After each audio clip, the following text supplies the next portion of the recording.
The Danish military has published footage showing its warplanes intercepting a Russian Tu-95 bomber over the Baltic Sea. The video shows Danish pilots flanking the Russian bomber, given the name Bear by NATO, on both sides before escorting it over international waters between Poland and Sweden. Two of Denmark's F-16 jets scrambled from a base in South Jutland to meet the Russian bomber before it was able to leave international airspace. The intercept happened near the Danish island of Bornholm, north of mainland Poland and south of Sweden. Russian jets in the Baltic have repeatedly prompted intercepts by NATO air forces such as Denmark as well as by neutral states such as Sweden and Finland.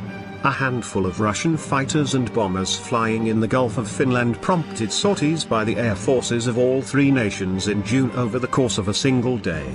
Russian forays in international airspace over the Baltic have increased as relations between the West and Moscow deteriorated in 2014, as part of the diplomatic fallout of the revolution and ensuing conflict in Ukraine.